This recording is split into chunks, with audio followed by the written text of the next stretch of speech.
Welcome Bean Sprouts, it's Beans from Zeroing YGG Pilipinas, and I welcome you to my personal guide for Blade users in Immortal Rising 2.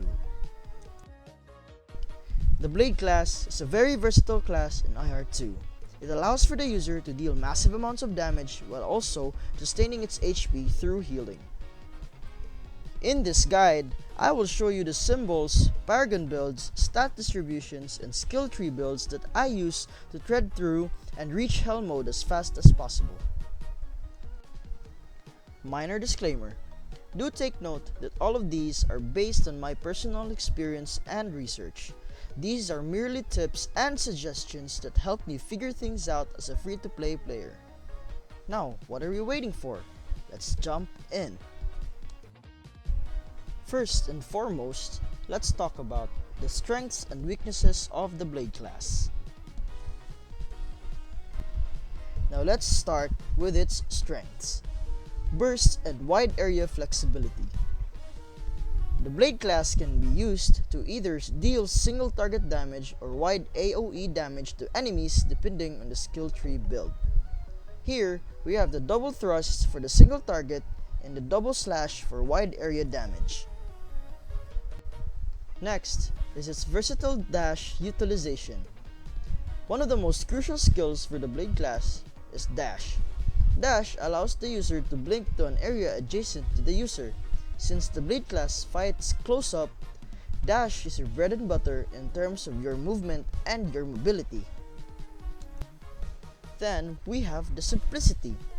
Since this is the first weapon that you start with in the game, you are most likely somehow already familiar with the utilization of the Blade class, be it how it fights and how it moves along the map. And finally, we have the weapon and magic penetration. This class utilizes both weapon and magic to destroy its opponents. This flexibility helps in clearing dungeons without having to think much whether to use multiple builds. With those said and done, the Blade class has its fair share of weaknesses. It is not invincible, just like any other classes available in the game.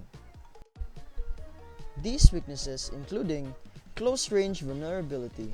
The Blade class is prone to AoE attacks from boss monsters like Energy Explosion and Black Hole Summoning, both being very dangerous skills up close. Next is its dash reliance. The dash is a double-edged sword for the Blade class, pun intended.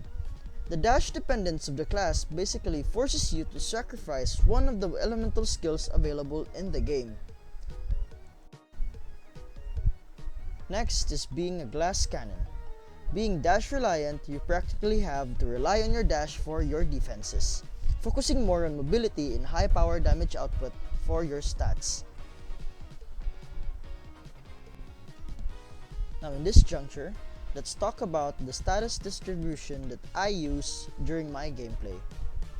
I basically focus on my offensive stats and then add up to my defenses every now and then. Refer to the image for references. Now let's talk about the paragons. The paragons add tremendous bonuses to your stats every time you level up. So as long as you progress through the game, you have a chance to boost your power and then strengthen your arsenal. Similar case to the stat distribution, in my case, I focus on the attack power plus adding some bits of points to my weapon penetration and critical damage. This time, let's talk about the biggest tide changer available in-game, the symbols. Symbols are simply overpowered.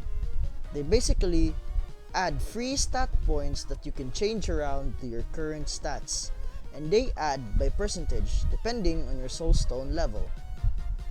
So having a level 12 soulstone and a symbol that adds 50% damage is basically your current stats plus the level of the soulstone, which is 12, and then the symbol's bonus, which is 50% damage, making the bonus higher the further you progress into the game. Now for the symbols that I use, here are the following. First up is the Blazing Fury, which increases my fire skill's damage. The main skill that I use is Fire Element. Thus, it's a no-brainer that I use Blazing Fury. Next is Rupture. Rupture increases the weapon skill penetration of any weapon available in-game. Next is Overwhelming. Overwhelming increases the overall critical damage. Just like the Rupture, it applies for every single weapon available in-game. Next is Trench Warfare. It increases melee damage, basically for blades and shields. And then we have Blade Dance, which increases overall attack power for any weapons. And then Battle Scar, which increases all damages done by the blade. Now this time, it's time for the tips and tricks that I have for you guys. I've mentioned from the start that the Blade class can utilize healing. I mean it literally. From my observation, the Blade class can use the dash skills more effectively compared to other classes, especially with its healing capabilities, which pretty much secures the survivability of the user. The Blade class, being a glass cannon, is highly reliant on this healing skill, so keep that in mind.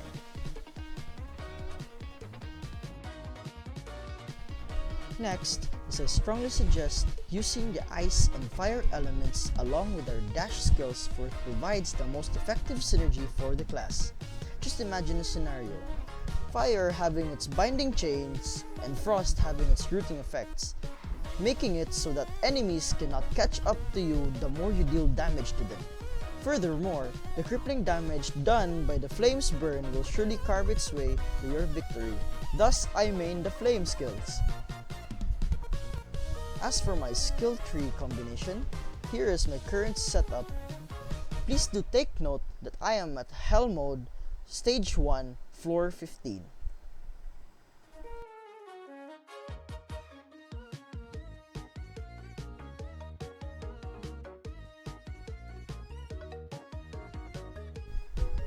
That's all I have for you, Bean Sprouts. I hope you find this video informative. Leave a like and leave your comment below. And thanks for tuning in. This has been Beans from YGG Pilipinas Zero Wing Guild. And I'll see you in the next video.